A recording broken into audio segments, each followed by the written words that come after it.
સ્વામિનારાયણ હરે સ્વામિનારાયણ હરે. તારીખ આજે 9 જુલાઈ 2024. કાલથી આપણે આ પંચાળાનું 7મું વચનામૃત શરૂ કર્યું છે. ભગવાનના સ્વરૂપની વાત છે, અંદર ભગવાનના નિશ્ચયની વાત છે. આપણે એ વચનામૃતને હવે આગળ વધારી રહીએ. ગઈકાલે આપણે આ પંચાળાના 7મા વચનામૃતમાં શું જોયું, શરૂઆત કરી એમાં કે ભાઈ ભગવાન નિત્યાનંદ સ્વામી પાસે શ્રીમદ ભાગવતના પ્રથમ સ્કંદની કથા કરાવતા હતા અને એમાં પહેલું જ આવ્યું જન્માદ્યસ્ય યતઃ, એટલે એનો અર્થ એવો આવ્યો કે જગતની ઉત્પત્તિ, સ્થિતિ અને પ્રલય એના કરતા ભગવાન પુરુષોત્તમ નારાયણ છે. એ શ્લોક પ્રથમ આવ્યો અને એનો અર્થ કર્યો. પછી આવ્યો યત્ર ત્રિસર્ગો મૃષા, એનો અર્થ કર્યો કે ભાઈ માયાના જે 3 ગુણ સત્વ, રજ અને તમ, એ 3 ગુણ જે છે એનો જે સર્ગ, જે પંચભૂત ઇન્દ્રિયો તથા અંતઃકરણ અને એના દેવતા, તે ભગવાનના સ્વરૂપને વિશે ત્રિકાળમાં છે જ નહીં એમ સમજે. અને તથા એ શ્લોકનું એ શ્લોકનું પદ જે ધામના સ્વેન સદા નિરસ્ત કુહકમ કહેતા, ધામ જે પોતાનું સ્વરૂપ તેણે કરીને ટાળ્યા છે, એ માયાના સર્ગરૂપ કપટ જેણે એવું ભગવાનનું પરમ સત્ય સ્વરૂપ છે, તે આત્યંતિક પ્રલયને અંતે અક્ષરધામને વિશે જેવું ભગવાનનું સ્વરૂપ અનંત ઐશ્વર્ય તેજે યુક્ત છે, તેવું ને તેવું જ પ્રત્યક્ષ મનુષ્ય રૂપ ભગવાનને વિશે જાણવું, તેણે તત્વે કરીને ભગવાનને જાણ્યા કહેવાય. ભાઈ આ ભગવાનની ઓળખાણ જામાં ભગવાનના સ્વરૂપની વાત છે, નિશ્ચયની વાત છે. કેમ ભાઈ ભગવાન અહીંયા જ્યારે મનુષ્ય રૂપે અવતાર ધારણ કરે છે ત્યારે એ ભગવાનને ભગવાન તરીકે ઓળખવા બહુ અઘરું કામ છે. પરમાત્મા તત્વને ઓળખવાનું છે. સમજો, તમે કાલે જે પૂછતા હતા ને એ પ્રમાણે લોયાના 7મામાં શું છે, તો 3 તત્વ ટોટલ જે વિશિષ્ટતા દ્વૈત વેદાંતમાં કયા, જીવ, ઈશ્વરને માયા. એમાં જીવ તો આપણે પોતે છે, આપણે આપણા પોતાના સ્વરૂપને ઓળખવાનું છે. બીજું પરમાત્માના સ્વરૂપને ઓળખવાનું છે. સમજો, જીવે મનુષ્ય જન્મમાં આવીને એક જ કામ કરવાનું છે, ભગવાનના સ્વરૂપને ભગવાનને ઓળખવાના છે. બીજું કોઈ કામ નથી. આમ ટેકનિકલી શાસ્ત્રોની રીતે તમે જોવા જાઓ તો મનુષ્ય જન્મે કરીને જીવે ખાલી એક જ કામ કરવાનું છે, ભગવાનને ઓળખવાના જ બસ.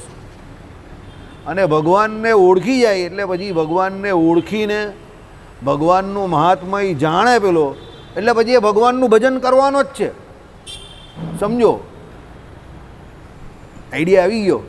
કોઈ એમ કહે કે ભગવાનને ઓળખે છે તો પણ ભજન નહીં કરતો, તો એ ભગવાનને નથી ઓળખતો. સમજો, કેમ? જો એણે ભગવાનને ઓળખાવો હોય, ભગવાનનું મહાત્મય જાણતો હોય, તો પછી એ સહેજે ભજન કરવાનો જ છે. બરાબર? કારણ કે એ જાણપણું લોયાના 7મામાં કહ્યું એ પ્રમાણે ઇન્દ્રિયો, અંતઃકરણ અને જીવને વિશે હોય. તો એ જીવ એના સ્વરૂપને ઓળખતો હોય અને પછી પરમાત્માના સ્વરૂપને એને નિશ્ચય જીવને વિશે હોય, તો એને પછી તમારે કહેવું નહીં પડે કે તું ભજન કર. એ તો સહેજે ભજન કરવાનો છે. કેમ? એને ભગવાનનું મહાત્મય છે એટલે કરવાનો છે. જેમ આપણે ખબર છે કે આ લોકમાં પૈસા વગર ચાલતું નથી, તો આપણે પૈસા કમાવા જીવ કેવો ચાલ્યો જાય ઉઠીને સવારે 7 વાગે કે 5 વાગે પણ કોઈ બોલાવે તો કેવા ભાગી જઈએ છે. રેલવેની ટિકિટ લઈને પણ કેવા લાઇનમાં ઊભા રહીને પણ ભાગી જઈએ જ ને. ઊંઘમાં હોય તો પણ ચાલ્યો જાય પેલો. કેમ? એને ખબર છે આ લોકમાં પૈસા વગર નહીં ચાલવાનું. એટલે એને પૈસાનું મહાત્મય છે, તો એના માટે બધું કામ છોડીને નીકળી જાય છે. એ જ પ્રમાણે આમાં કહ્યું કે ભાઈ એ જીવે શું જાણવાનું છે, એ કહેતા ધામ જે પોતાનું સ્વરૂપ તેણે કરીને ટાળ્યું છે, એ માયાના સર્ગરૂપ કપટ જાણે. એટલે અહીંયા એવું કહેવા માગે, ધામ જે પોતાનું સ્વરૂપ એટલે ભગવાનનું ધામ એનું સ્વરૂપ નથી, પણ ધામમાં રહેલું ભગવાનનું જે સ્વરૂપ છે તે. અહીંયા સ્વરૂપ એટલે રૂપ રીતે રહેવાનું છે. સ્વરૂપ એટલે અહીંયા જે રૂપ સ્વરૂપના ભેદવાળું સ્વરૂપ છે એ નહીં, પણ ભગવાનનું રૂપ જે પંચરાત્ર તંત્રમાં ભગવાનના જે 5 રૂપ કયા ને, પર, વિભવ, બરાબર, પછી વ્યૂહ, અર્ચા અને અંતર્યામી. હવે એમાં જે ધામમાં ભગવાનનું, અક્ષરધામમાં ભગવાનનું જે રૂપ કયું, પર રૂપ, એ કેવું છે? તો સચ્ચિદાનંદ કયું છે. સમજો, માયાથી પર જ છે. ત્યાં તો કાળકર્મ માયાની એન્ટ્રી જ નથી આમ પણ. તો ભગવાનનું જે સ્વરૂપ જે કયું તેણે કરીને ટાળ્યું છે, એ માયાના સર્ગરૂપ કપટ જેણે એવું ભગવાનનું પરમ સત્ય સ્વરૂપ છે. એટલે ભગવાનનું સ્વરૂપ કેવું છે? પરમ સત્ય સ્વરૂપ છે. માયાનું જે કોઈ એમ કે કપટ જે છે એને ટાળેલું છે. હવે સિમ્પલ વાત છે આમાં પણ, સત્ય અને અસત્ય. સમજો, અંધકાર અને પ્રકાશ, તો પ્રકાશ થાય એટલે અંધકાર ટકી ન શકે, એમ સત્ય આવે એટલે અસત્ય ટકી જ ન શકે. એટલે અહીંયા શું કહ્યું કે ભાઈ પોતાનું સ્વરૂપ તેણે કરીને ટાળ્યું છે એ માયાના સર્ગરૂપ કપટ જેણે, એવું ભગવાનનું પરમ સત્ય સ્વરૂપ છે તે આત્યંતિક પ્રલયને અંતે અક્ષરધામને વિશે જેવું ભગવાનનું સ્વરૂપ અનંત ઐશ્વર્ય યુક્ત છે. એટલે અહીંયા જે વાત કરી છે તે ભક્ત માટે કરેલી છે કે ભાઈ એણે આ સમજવાનું છે. શું સમજવાનું છે કે ભાઈ આત્યંતિક પ્રલયને વિશે એટલે જ્યારે એમ કહી કે માયાના ગર્ભમાં જ્યારે પેલા જીવો અક્ષરધામને વિશે માયા જે છે એના ગર્ભને વિશે પેલા જીવો જે આમને આમ રહેલા હોય જળ થકા, અને ત્યારે ભગવાન જેવા અક્ષરધામમાં તો બિરાજમાન જ હોય, અને ભગવાન ત્યારે તો હવે ભગવાન પ્રલયકાળને વિશે એકલા જ છે, કોઈ ક્રિયા જ નહીં કરતા, સમજો. ત્યારે તો ભગવાન એમને એમ જ છે. તો આમ પણ ભગવાન તો નિર્વિકાર જ છે અને સત્ય સ્વરૂપ જ છે, તો ત્યારે તો કેટલા બધા સત્ય સ્વરૂપ થઈ જાય. સત્ય સ્વરૂપ એટલે ત્યારે તો માયાનું કાર્ય જ નહીં શરૂ થતું, એટલે કોઈ માયાનો પ્રશ્ન જ નહીં ઊભો થતો, સમજો. માયા ભગવાનને ત્રિકાળમાં અડતી તો છે જ નહીં, પણ પ્રલયકાળને વિશે તો માયાનું કાર્ય પણ નહીં હોતું, તો પછી અડવાનો પ્રશ્ન જ કાં થાય છે. કોઈ દાખલા તરીકે એવું કહે કે ભાઈ મને આ વ્યક્તિ બહુ નડે છે, તમે એમ કહો, પણ હવે એ વ્યક્તિ અહીંયા હોય નહીં તો તમને કાંથી નડવાનો છો? એ હોય તો નડી શકે ને. ત્યારે પ્રલયકાળને વિશે તો શું છે, પેલી કારણરૂપીની માયા છે કદાચ, પણ કાર્યરૂપીની માયા તો શરૂ જ નહીં થઈ. અને ભગવાન તો આમ પણ સત્ય સ્વરૂપ છે, એક વખત શરૂ થાય તો પણ એ ભગવાનને અડવાની નથી. અને એ જગ્યા જે અક્ષરધામ કહ્યું ત્યાં ભગવાનનું સ્વરૂપ કેવું છે, તો સત્ય સ્વરૂપ છે. તો અહીંયા પણ એ ભગવાન આવે જ તો કેવા છે, સત્ય સ્વરૂપ જ આવે છે. સચ્ચિદાનંદ ભગવાનને કયા છે તે ત્રિકાળ બાધિત છે ભગવાનનું રૂપ, સમજો. રૂપ કેવું કે સ્વરૂપ કેવું અહીંયા એક છે કે ભાઈ સત ચિત અને આનંદ એ ત્રણ વિશેષણ એ પરબ્રહ્મ પરમાત્મા માટે જ લાગે છે. અને એ સચ્ચિદ આનંદ વિશેષણ જે છે સમજો એ પરમેનન્ટ છે. એમાં એવું નથી કે ભાઈ ભગવાન અક્ષરધામમાં હોય છે ત્યારે સચ્ચિદાનંદ હોય ને અહીંયા આવે એટલે સચ્ચિદાનંદ પણ ભગવાનનું ઘટી જાય કે વધી જાય કે ઓછું થઈ જાય કે પછી એમાં કંઈ ઓછા વધતા પણ થઈ જાય. ના, એવું નથી. શક્કર કા ટુકડા જેવું છે, કहीं પર બી ખાઓ કેસે બી ખાઓ મીઠાઈ લાગે. સાકરનો ટુકડો તમે ગમે ત્યાં ખાઓ સમજો, અને ગમે ત્યાંથી ખાઓ એ મીઠો જ લાગે. એમ પરમાત્માનું સ્વરૂપ જે કહ્યું એ સચ્ચિદાનંદ જ છે, એ અક્ષરધામમાં જો કે અહીંયા જો. હવે એ ભક્તને શું સમજવાનું છે, સમજો. જે ભક્ત ભગવાનને ઓળખે છે કે જાણવા ઈચ્છે છે એણે શું સમજવાનું છે તે અહીંયા કહ્યું છે. શું કહ્યું કે ભાઈ ભગવાનનું પરમ સત્ય સ્વરૂપ જે તે આત્યંતિક પ્રલયને અંતે અક્ષરધામને વિશે જેવું ભગવાનનું સ્વરૂપ અનંત ઐશ્વર્ય તે જે યુક્ત છે, સમજો. કે અક્ષરધામને વિશે ભગવાનનું જે સ્વરૂપ કહ્યું તે કેવું છે, અનંત ઐશ્વર્ય તે જે યુક્ત કહ્યું. તેવું જેવું ભગવાનનું સ્વરૂપ અનંત ઐશ્વર્ય તે જે યુક્ત છે તેવું ને તેવું જ પ્રત્યક્ષ મનુષ્યરૂપ ભગવાનને જાણવું તેને તત્વે કરીને ભગવાનને જાણ્યા કહેવાય. એટલે શું કહ્યું કે જ્યારે એ ભગવાન અહીંયા અવતાર ધારણ કરીને આવે ત્યારે પણ એ ભગવાન કેવા હોય છે, એવા ને એવા જ એમ કહી કે કેવા હોય છે કે જેવા આત્યંતિક પ્રલયને વિશે અક્ષરધામમાં હોય તેવું ને તેવું જ ભગવાનનું સ્વરૂપ છે, સચ્ચિદાનંદ. એટલે કહેવાનું તાત્પર્ય અહીંયા એવું છે, સમજો કે ભાઈ ભગવાન જ્યારે અહીંયા અવતાર ધારણ કરે છે ત્યારે એ ભગવાનની મૂર્તિને વિશે જરા પણ તમારે કોઈ પણ પ્રકારની શંકા કે ડાઉટ કે એવું કંઈ કરવું નહીં કે આ ભગવાન મારું કલ્યાણ કરી શકશે કે નહીં કરી શકશે. કેમ? ભગવાન અમુક વખતે ચરિત્ર એવા કરી નાખે છે, સમજો. કે દાખલા તરીકે સીતાજીને રાવણ લઈ જઈને ભગવાન પેલી વૃક્ષને પૂછે, લતાને પૂછે, ગુલ્મને પૂછે ને રડતા હોય. પછી પેલો જરાસંઘ ભગવાન જોડે યુદ્ધ કરવા આવે, 17 વખત આવે ને 18મી વખત ભગવાન ભાગી જાય ત્યાંથી. પછી એક બાજુ ભગવાન એમ કહે કે ભાઈ દ્રૌપદીના વસ્ત્ર હરણ થતા હોય તો એની લાજ બચાવે, અને બીજી બાજુ ભગવાન પેલી ગોપીઓના વસ્ત્ર હરી લે પોતે જ. એટલે આવા બધા ચરિત્ર કરે એટલે કોઈને ભગવાન ઉપર શંકા જાય, ડાઉટ જાય. પછી પેલા બ્રહ્માજીને ડાઉટ ગયો એ પ્રમાણે કે પેલા ગોવાળિયાઓનું ઉચ્છિષ્ટ ભગવાન ખાતા હતા તે પ્રમાણે પેલા મધુમંગલની છાશ હતી તે ભગવાને એઠી પી લીધી, સમજો. હવે આવા ચરિત્ર જ્યારે કરે એટલે તમને ડાઉટ જાય કે આ પરબ્રહ્મ જ છે, પરમાત્મા જ છે. કારણ કે મનુષ્ય રૂપે આવે ત્યારે તો એ મનુષ્ય જેવા બધા ચરિત્ર કરે, છડિયા છે, કડિયા છે, બળિયા છે, જીતી જાય, હારી જાય, પ્રેમ બતાવે, મારે, ટાળે, બધું જ કરે. તો ત્યારે એ ભગવાનને વિશે કોઈ પણ પ્રકારની શંકા કરવી નહીં કે આ એ પરબ્રહ્મ પરમાત્મા એ જ છે કાં એટલા ઐશ્વર્ય અને તેજે યુક્ત જ છે, ભલે એ છે. કારણ કે આપણામાં તો એવું દેખાય, ઘણા વ્યક્તિ એવો હોય કે અમુક વખતે બહુ તેજના ઐશ્વર્યવાળા દેખાય ને બિચારો કાળની 2-4 થપાટ પડે, માયાની 2-4 થપાટ, હાવ ઢીલો ઢપ થઈ જાય, આખું તેજનું ઓજસ જ એનું ચાલ્યું જાય. સમજો, જીવમાં એવું છે પણ ભગવાનમાં એવું નથી. ભગવાન અહીંયા મનુષ્ય રૂપે આવે, દેવતા રૂપે આવે, પશુ રૂપે આવે, અધ પશુ અધ મનુષ્ય રૂપે આવે, ગમે તે રૂપે આવે. માયાના 24 તત્વની અંદર માયાના આ લોકને વિશે ભગવાન પધારે. બ્રહ્માંડ જે આખું બનેલું છે એ બ્રહ્માંડની અંદર ભગવાન આવે, કોઈ પણ બ્રહ્માંડમાં, તો પણ ભગવાનનું જે તેજ કે ઐશ્વર્ય જરા પણ અણુ સરખું પણ ઘટતું નથી. હવે તમે તો અવતારની વાત કરો, ભગવાનની આ મૂર્તિ જે છે ને, અર્ચા મૂર્તિ, એ મૂર્તિ પણ એટલા જ ઐશ્વર્યવાળી છે ને એટલા જ તેજવાળી છે. તો આપણે માની નહીં શકતા, એ આપણા માનવામાં પ્રોબ્લેમ છે. એટલે ભગવાને શું કહ્યું શ્રીજી મહારાજે આ વચનામૃતમાં નહીં પણ બીજે શું કહ્યું કે ભાઈ ભગવાનની આ મૂર્તિ છે તે અને અક્ષરધામની મૂર્તિ એમાં અણુ સરખો પણ ફરક નથી, તફાવત નથી. એટલે કહેવાનું તાત્પર્ય શું છે કે અક્ષરધામની મૂર્તિમાં જેટલું તેજ છે, ઐશ્વર્ય છે, એટલું જ આ મૂર્તિમાં પણ છે. કેમ? એની અંદર પ્રાણ પ્રતિષ્ઠા થયેલી છે, એ પૂતળું નથી, એની અંદર પ્રાણ પ્રતિષ્ઠા કરેલી છે. સમજો, વૈદિક મંત્રો ઉચ્ચારણથી કરેલી છે. અને કરનાર જે તે સંપ્રદાયના જે તે આચાર્ય પોતે હોય છે અને એ પરંપરાગત રીતે થાય, એ કંઈ બધા નહીં કરી શકે. હા, લોકો અત્યારે રામ મંદિરમાં બી રામ ભગવાનની મૂર્તિની પ્રાણ પ્રતિષ્ઠા થઈ તો આપણા હિન્દુઓ જ ડાઉટ કરે કે મૂર્તિમાં થોડા ભગવાનના પ્રાણ પૂરા, એમ કે મૂર્તિ તો પથ્થરની છે. અરે પણ એ અક્કલના ઓછા માણસોને સમજ નહીં પડતી કે મૂર્તિ ભલે પથ્થરની છે પણ એની અંદર ભગવાન જે છે એ તો શાસ્ત્રોક્ત રીતે જ્યારે પ્રાણ પ્રતિષ્ઠા થાય એટલે ભગવાન તો અંદર આવી જ જાય. અને ભગવાન આવી જાય એ તો પ્રાણ પ્રતિષ્ઠા મૂર્તિમાં વિશેષપણે કરી એટલે પૂજા પાઠ કરવા માટે. બાકી ભગવાન આવી જાય એવો પ્રશ્ન પણ નહીં કરવાનો, ભગવાન તો છે જ બધે, ઓલરેડી છે.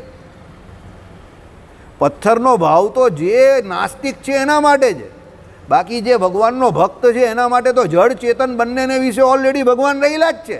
પણ જળ પદાર્થનું જે જળપણું છે તે એના ભગવાનને લઈને છે. કેમ? ભગવાને એને એવો જળ બનાવેલો છે.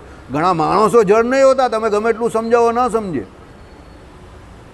ચેતન હોય એ પણ જળની જેમ વર્તે. સમજો, ભગવાને કહ્યું એ પ્રમાણે કે ભાઈ જેને પેલો રાજા હોય અને એને એમ કહે કે ઘણા વર્ષે એમ કે વાંજ્યો હોય ને પછી ઘણી ઉંમરે મોટી ઉંમરે છોકરો થયો હોય અને એનો છોકરો પછી ગામમાં જઈને ગમે તે કરી આવે પણ એને એના છોકરાનો અવગુણ નહીં આવે.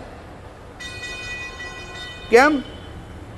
એને એના છોકરાને વિશે હેત એટલું છે જેને કરીને એને આખા ગામમાં કોઈ બીજો કંઈ ખોટું કરે તો એને સજા કરે પણ પોતાના દીકરાને નહીં કરે. કેમ? એને એના છોકરામાં અવગુણ નહીં દેખાય. કેમ નહીં દેખાતો? હેતે કરીને, મોહે કરીને. તો એવા લોકો આ દુનિયામાં પણ હોય છે કે એને કોઈ વ્યક્તિ કે વસ્તુને વિશે એવું હેત થઈ જાય કે પેલામાં ગુણ નહીં હોય છે એ પણ એને એનામાં દેખાય, વસ્તુમાં પણ દેખાય, નિર્જીવ વસ્તુમાં. તમે જોજો ઘણાના સ્વભાવ એવો હોય, નાની વસ્તુ ખોઈ જાય, હાય હાય હાય આ ખોવાઈ ગયું એમ કે.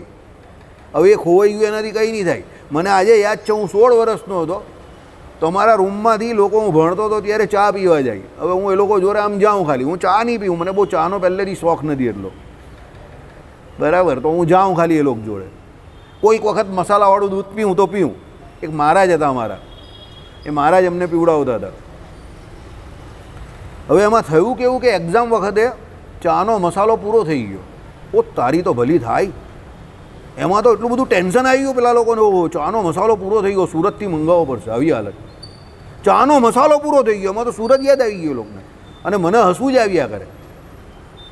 તો હવે એ લોકોને એવું લાગ્યું કે હું એ લોકોનો વિરોધ કરું છું, એમ કે આને હસવું આવે છે, એમ કે આપણો ચાનો મસાલો ખલાસ થઈ ગયો તેમાં હશે જ, આ ખુશ થઈ જાય. એ લોકોને એવું હતું, જેમ અત્યારે પણ ઘણા લોકોને થાય જ ને મારી પર, બરાબર, એ પ્રમાણે. પણ એનો ચાનો મસાલો ખલાસ થઈ ગયો એટલે હું નહીં હસતો હતો. મને હસવું એ બાબતમાં આવતું હતું કે આ લોકોને ચાના મસાલા વગર નહીં ચાલતું. જિંદગીમાં અહીંયા કેટલી બધી વસ્તુ વગર આમ જ ચાલી ગયું અને જિંદગી આમ જ નીકળે છે ને આને મસાલા વગર નહીં ચાલતું. બોલો, હવે મસાલો એ લોકો માટે એટલી ઇમ્પોર્ટન્ટ વસ્તુ થઈ ગયેલી કે એ લોકોને એમ થઈ ગયું કે પરીક્ષા વખતે જો એ મસાલા વગરની ચા પીએ તો આપણું મગજ નહીં ચાલે, એટલે મસાલો તો જોઈએ જ. આવી હાલત. એટલે એ લોકોને એવું કે મસાલાથી એનું મગજ ચાલે છે. હવે વિચાર કરો કેટલી બધી ડિપેન્ડન્સી મસાલા ઉપર હતી. એમ ઘણા વ્યક્તિ વિશે એવું હોય કે એ ગમે એટલું ખોટું કરે, ગમે તે કરે, એનો અવગુણ નહીં આવે ને. સમજો, એ આંધળાની જેમ એની પાછળ જ જયા કરે.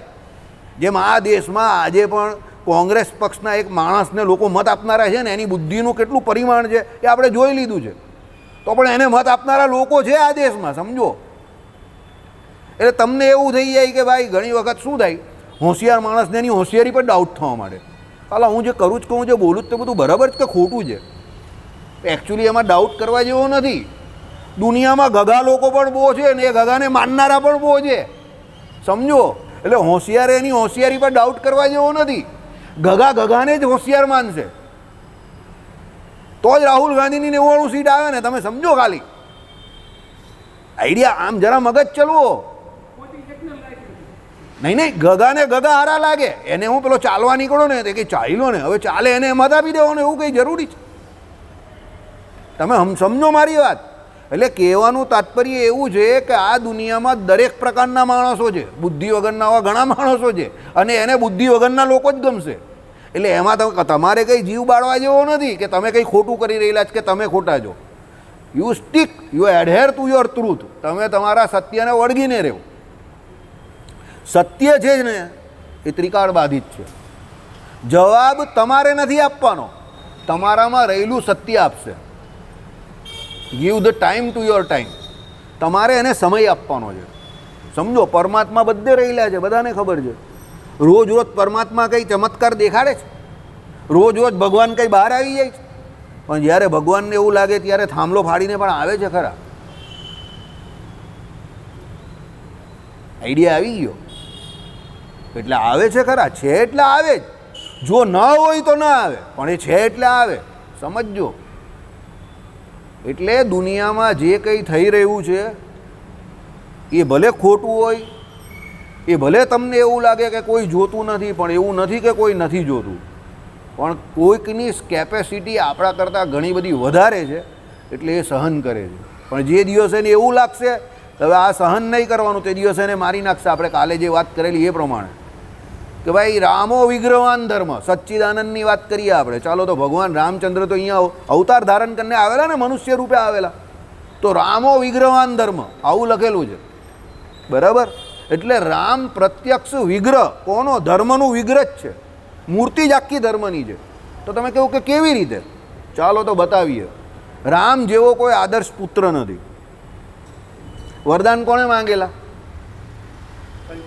વરદાન કોણે માંગેલા? કૈકેયીએ. વરદાન કોણે આપેલા? દશરથે. તો રામ વનમાં શું કામ જાય? રામ એમ કહીને ઊભા રહી જાય, ભાઈ તે તમારા બેની વાત થયેલી, એમાં મને હું કામ બકરો બનાવો છો? મારે નથી જવું વનમાં, મારે તો કાલે રાજગાદી પર બેસવાનું છે. હું કાલે રાજા છું, પહેલાં મને રાજા બનાવી દો, પછી હું નક્કી કરીશ. હવે એ રાજા બને પછી તો કોઈના બાપની તાકાત છે કે એને સજા કરે? સમજવા જેવી બાબત છે. પણ રામો વિગ્રહવાન ધર્મ, સચ્ચિદાનંદ, પરમ સત્ય છે.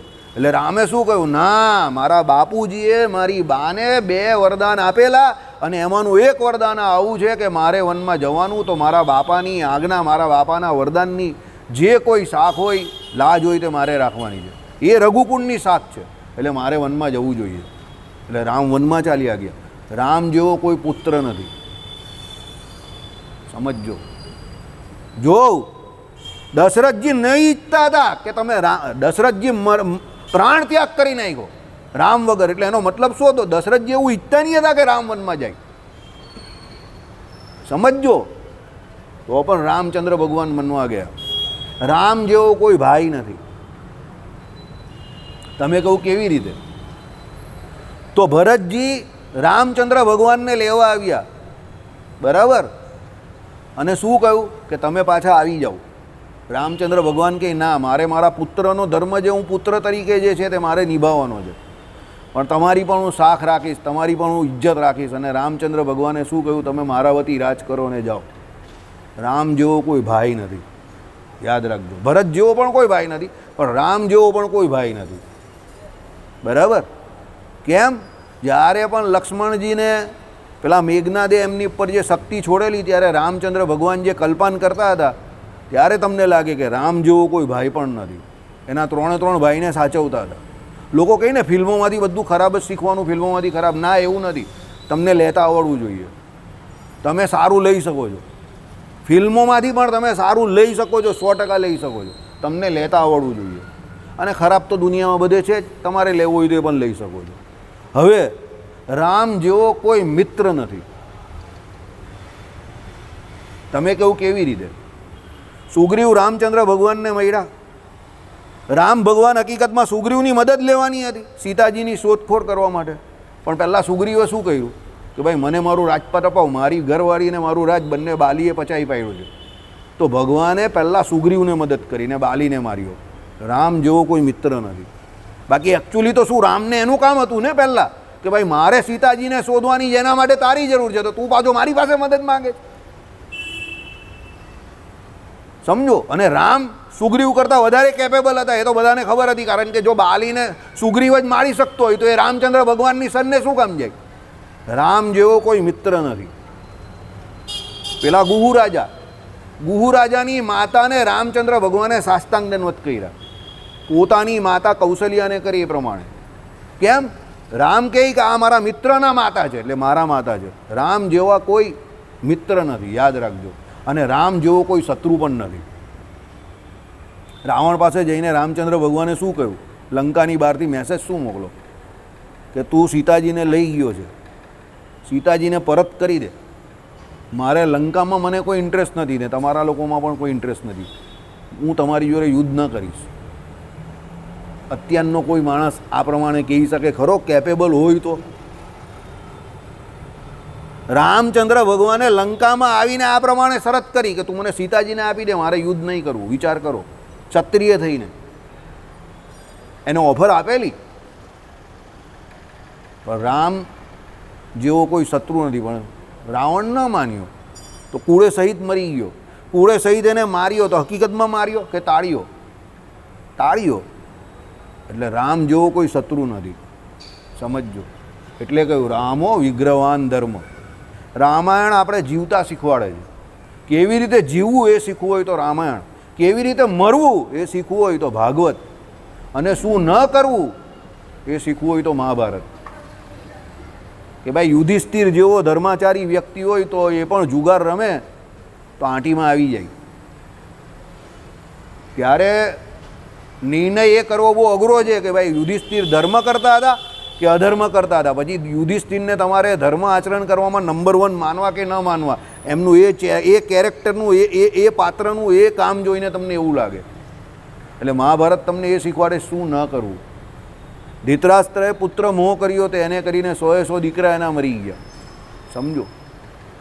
એટલે પિતામાં ભીષ્મએ એવી ગાઢ પ્રતિજ્ઞા કરી કે ભાઈ મારી વફાદારી આ સીટ છે એના પ્રત્યે છે. કઈ સીટ? એની હસ્તિનાપુરની કુરુવંશની જે કંઈ સીટ હતી એની ઉપર મારી વફાદારી છે. વ્યક્તિને વિશે મારી કોઈ નિષ્ઠા નહીં મળે. મારી નિષ્ઠા આના પ્રત્યે છે. બરાબર? કહેવાનું તાત્પર્ય શું છે? મહાભારત આપણે એ શીખવાડે છે કે જીવનમાં શું ન કરવું. એના બધા પાત્રોમાં બધામાં આવી રીતે બહુ મોટી મોટી ભૂલ હતી. બધા મહાન પાત્રો હતા પણ બધામાં આવી કંઈ ને કંઈ ભૂલ હતી.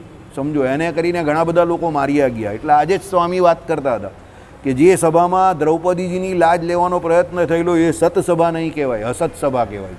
હવે એ જે સભામાં આચાર્ય દ્રોણ, પિતામાં ભીષ્મ, કુલગુરુ કૃપાચાર્ય હોય તો પણ એને અસત સભાનું લેવલ લાગી ગયું. કેમ? એમાં એક સ્ત્રી, પતિવ્રતા સ્ત્રી, એ પતિવ્રતા સ્ત્રી જે હતી એની લાજ લેવાનો પ્રયત્ન થયો. એટલે કહેવાનું તાત્પર્ય શું છે? સચ્ચિદાનંદ તો એ પરમાત્મા, પરબ્રહ્મ પુરુષોત્તમ નારાયણ જ છે.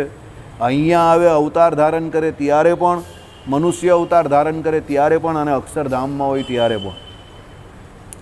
આ જ ભગવાનનું સ્વરૂપ છે. આ જ ભગવાનને ઓળખવાના છે કે ભાઈ એ ભગવાન જે મને મળેલા છે, પ્રત્યક્ષ પુરુષોત્તમ નારાયણ, એ અક્ષરધામમાં જે રહેલા છે તે જે ભગવાન છે. અને એ ભગવાન અને માને મળેલા ભગવાન જે છે એમાં અણુ માત્રો પણ ફરક નથી. આવો જેને નિશ્ચય હોય એનું કામ થઈ ગયું.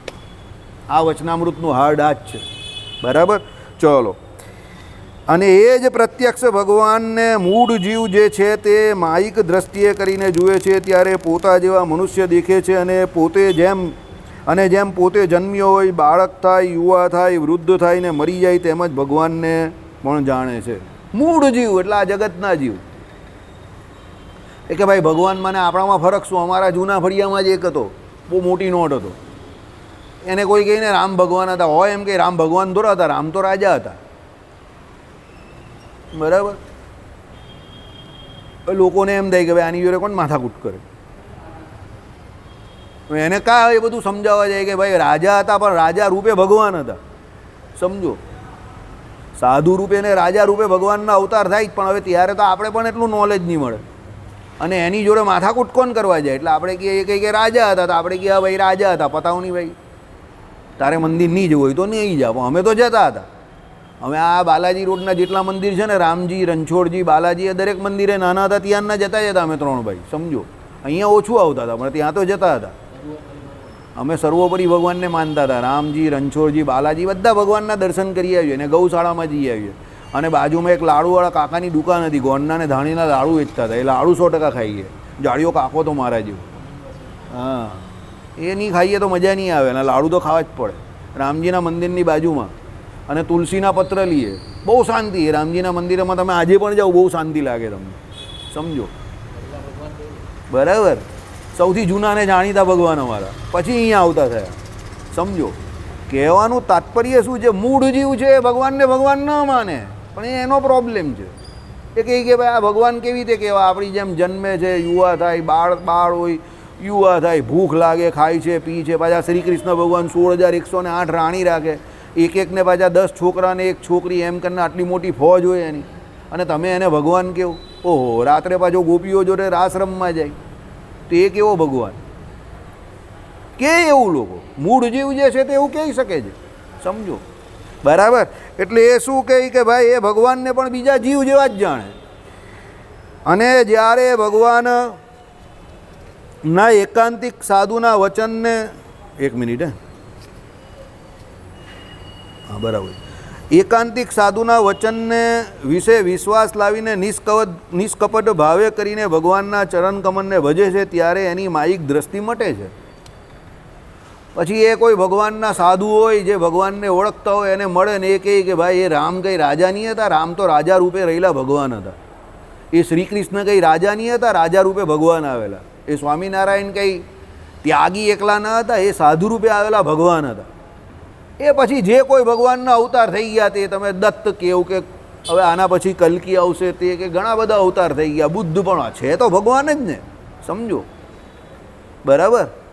વ્યાસજી છે કે પછી આપણા કપિલ ભગવાન છે, કોઈ કળા અવતાર કે કોઈ અંશ અવતાર છે, જે કંઈ છે તે પણ છે તો ભગવાનના અવતાર ને. તો ભગવત ભક્ત જે છે એને ભગવાનના અવતારને વિશે પૂરેપૂરી શ્રદ્ધા છે. હવે એને ભગવાને જે કંઈ કાર્ય માટે જે કંઈ અવતાર ધારણ કર્યો હોય એ પ્રમાણે ઐશ્વર્ય બતાવે અને એ કામ કરે. હવે એની જોડે કંઈ બહુ લેવા દેવા ભક્તને નથી કે ભાઈ એમાં કેટલું ઐશ્વર્ય બતાવે કે કેમ આવું જ કાર્ય કરે. એ તો ભગવાનની ઈચ્છા. આપણા સામાન્ય જીવની સામાન્ય ઈચ્છાઓ હોય છે ને, એ આપણે પૂરી કરવા પ્રયત્ન કરીએ ને, પૂરી પણ કરીએ છીએ ઘણી વખત. તો ભગવાનની ઈચ્છા નહીં હોય? ઈચ્છા એટલે ભગવાનની કંઈ લૌકિક ઈચ્છા નથી હોતી, સમજો. પણ હવે પછી પેલા દાઢી કરવા તમે જાઓ તો દાઢી કરવાના જેટલા રૂપિયા અપાય એટલા જ તમે આપો.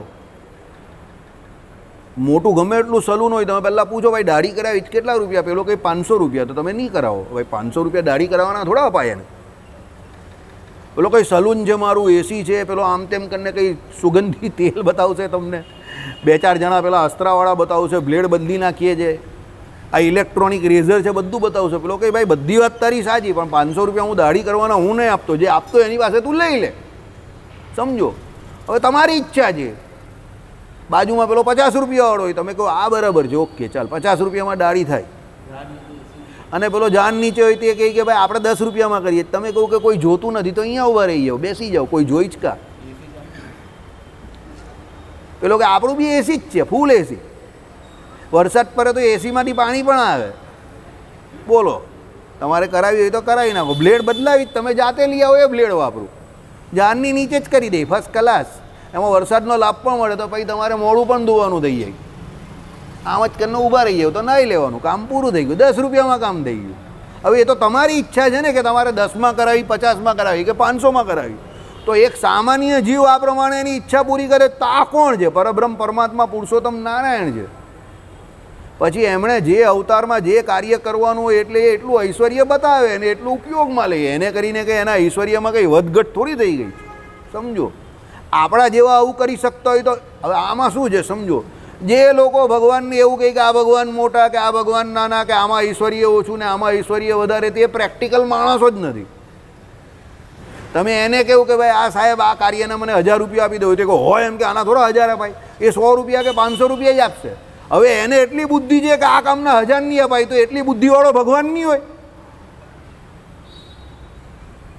સમજો, જો એ પોતાને એની જાતને બુદ્ધિશાળી માનતો હોય તો એ કામના 1000 રૂપિયાના નહીં આપે ને 500 જ આપતો હોય કે 200 જ આપતો હોય, તો ભગવાનમાં એટલી બુદ્ધિ ના હોય કે ભાઈ આ કામ કરવાનું તેમાં મારે આટલું ઐશ્વર્ય કે આટલું સામર્થ્ય કે આટલી શક્તિ બતાવવાની જરૂર છે, એમાં વધારે કાં બતાવવાની જરૂર છે? એ તો ભગવાન છે, એને કોણ પૂછવાવાળો છે?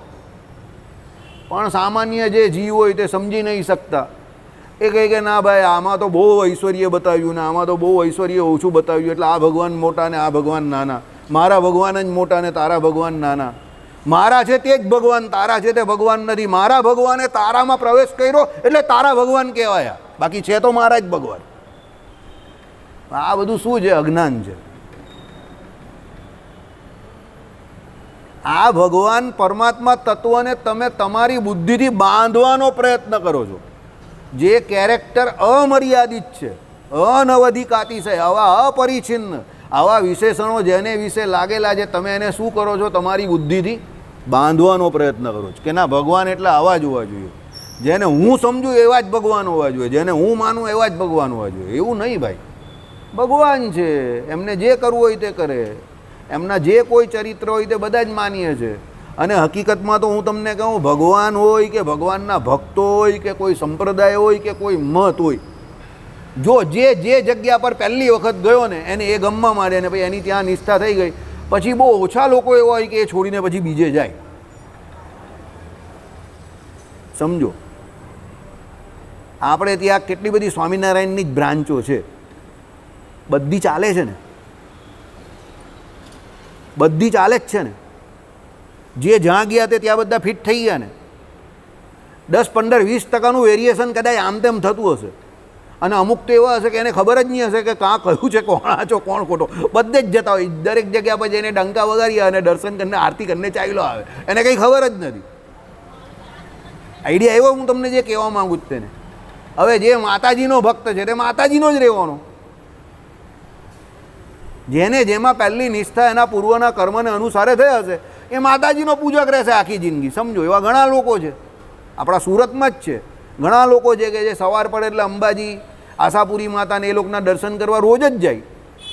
જે ઓરિજિનલ સુરતના લોકો છે તે ઘણા જ એવા. બરાબર.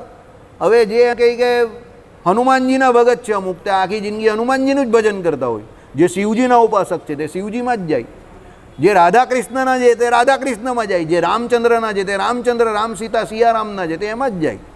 સમજો, કહેવાનું તાત્પર્ય એવું છે, જેને જેમાં નિષ્ઠા, જેનો એ ભગવાન એ એનો ભગવાન. હવે એમાં આપણે કંઈ માથાકૂટ કરવાની જરૂર નથી. જે એને મળ્યા તે એના ભગવાન, જે આપણે મળ્યા તે આપણા ભગવાન. જે મતમાં કે જે સંપ્રદાયમાં એ પહેલો ગયો તે એના માટે એ બરાબર છે, આપણે આમાં આવ્યા તો આપણા માટે આ બરાબર છે.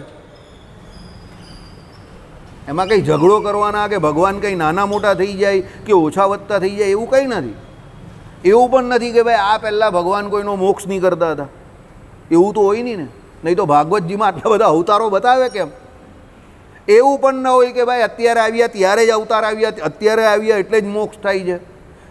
બરાબર. તો પછી આટલા બધા અવતાર લેવાનું પ્રયોજન શું? અને જો આગળના કોઈ અવતારે મોક્ષ કર્યો જ ના હોય તો પછી એ અવતારોમાં, એ ભગવાનના જ અવતારોમાં ખામી કહેવાય. તો ખામી તો છેલ્લે ભગવાનમાં જ ઠરી. તમે એમ કહો કે ભાઈ આમાં જ મોક્ષ વધારે કર્યા કે પેલામાં મોક્ષ ઓછા કર્યા, તો એને ભગવદ ઈચ્છા સિવાય તમે કે પ્રયોજન સિવાય બીજું તમે કંઈ ના કહી શકો. કેમ? નહીં તો ભગવાનના અવતારોમાં ઉણપ તમે બતાવો તો એ તો ભગવાનમાં જ ઉણપ થઈ ને. અવતાર તો ભગવાનના છે. આઈડિયા આવી ગયો તમને? એટલે આવી કોઈ માથાકૂટમાં પડવું નહીં. તમને જે મળ્યા એનું શાંતિથી તમારે ભજન કર્યા કરવાનું. બીજાના ભગવાન છે એનું એ ભજન કર્યા કરે. બરાબર. પછી કોઈ કહે કે ના ભાઈ એના ભગવાન આમ છે ને એ તો આવું કહે, હવે એ ખોટી વાત. સમજો, આપણે કોઈ બીજાની ભાવનાને ઠેસ પહોંચાડવાની નહીં અને બીજો કોઈ આપણી ભાવનાને ઠેસ નહીં પહોંચાડે. એ પ્રમાણે શાંતિથી જીવવાનું. તમે તમારું ખાઓ, હું મારું ખાઉં. મને ચણા ભાવે છે તો હું ચણા ખાઉં, તમને મગ ભાવે છે તો તમે મગ ખાઓ. કોઈ બીજાને એકલા ટામેટા ભાવતા હોય તો એ ટામેટા ખાય. પેટ ભરવાનું છે ને, સમજો. એટલે કોઈની ભાવનાને ઠેસ પહોંચાડવી નહીં. પરબ્રહ્મ તત્વ એવું છે જેને જે રૂપે જેવું દેખાયું તે એણે એવું માન્યું. અને બીજી વાત, સૌથી મોટી ઇમ્પોર્ટન્ટ વાત, જીવ કેવો છે? જીવ કેવો છે? અણુ સૂક્ષ્મ તો સ્વરૂપે કરીને, સ્વભાવે કરીને કેવો છે? હે? અલ્પજ્ઞ છે. પરમાત્મા કેવા છે? કોણ એવું કહી શકે દાવાથી કે અલ્પજ્ઞ એવો જીવ સર્વજ્ઞ એવા પરમાત્માને પૂરેપૂરા જાણી જ જાય? ચાલો બોલો, તમે સમજો. જીવ અલ્પજ્ઞ છે અને પરમાત્મા સર્વજ્ઞ છે. તો અલ્પજ્ઞ એવો જીવ પૂરેપૂરા પરમાત્માને જેવા છે તેવા જાણી જ જાય એવું કોણ અલ્પજ્ઞ જીવ કહી શકે? એટલે જે એવો દાવો કરે છે કે હું ભગવાનને ઓળખી ગયો, કે હું જ ઓળખી ગયો, બીજા નથી ઓળખતા, જય સ્વામિનારાયણ, એના વિશે કંઈ કહેવું નથી. કારણ કે જીવ પોતે જ અલ્પજ્ઞ છે. તમે સમજો, એની આગળ જ અલ્પજ્ઞ લાગેલું છે. અલ્પ વત્તા અજ્ઞ, અલ્પજ્ઞ, એના લક્ષણમાં જ એને અલ્પજ્ઞ કયો છે. એને જ્યાં સુધી સમાધિ ન થાય, પરમાત્માનો સાક્ષાત્કાર ન થાય, કે જ્યાં સુધી અક્ષરધામમાં ન જાય, ત્યાં સુધી એના ધર્મભૂત જ્ઞાનનું સર્વજ્ઞપણું થતું નથી. ધર્મભૂત જ્ઞાનનું યાદ રાખજો. ધર્મી તો અલ્પજ્ઞ જ, એટલે આટલો જ રહેશે અણુ પરિમાણ. એટલે જીવ અહીંયા અલ્પજ્ઞ છે, એને કંઈ સમાધિ થતી નથી, ભગવત સાક્ષાત્કાર થતો નથી, અને એ બેઠો બેઠો અહીંયા એવું કહે કે મેં ભગવાનને જાણી લીધા, કે મેં જે જાણ્યા એ જ ભગવાન, કે મેં જેટલા જાણ્યા એ જ ભગવાન. તો એ જ એનું અલ્પજ્ઞપણું છે. એ સિદ્ધ કરે છે કે એ અલ્પજ્ઞ છે, તો જ એવો દાવો કરી શકે. જો એ હોશિયાર હોય તો એવો દાવો ન કરે કે હું જાણી ગયો, કે મેં જાણ્યા એ જ ભગવાન, કે મેં જેટલા જાણ્યા એ જ બરાબર ભગવાન. કેમ? એને ખબર છે કે અલ્પજ્ઞ છું હું, તો પછી એ કેવી રીતે એવો દાવો કરે? એટલે પોતે પોતાને અલ્પજ્ઞ છે એવું જાણવું કે માનવું એ પણ હોશિયારીનું કામ છે. સમજો. એક 11 નંબરનો બેટ્સમેન હતો, કદાચ કોઈને મેચ યાદ હોય, 439 રનવાળી મેચ હતી. કોણે મારેલા? ઓસ્ટ્રેલિયાએ મારેલા. અને સાઉથ આફ્રિકાની 438ની લગભગ 34 કે 35 પર 9 વિકેટ પડી ગયેલી. 4 કે 5 રન બાકી હતા અને 10મો ખેલાડી મખૈયા એન્ટીની આવ્યો રમવા માટે. બરાબર. હવે બધાને એવું કે આટલી બધી મહેનત કરી આ લોકોએ, વર્લ્ડ રેકોર્ડ થાય એવું હતું. 439 કરે તો સમજો. ને પેલો મખૈયા એન્ટીની લાસ્ટ પ્લેયર આવ્યો. હવે એણે કરવાનું શું હતું? 1 રન લેવાનો હતો અને સામે માર્ક બાઉચર હતો, એને સ્ટ્રાઇક આપવાની હતી. આ કામ કરવાનું હતું.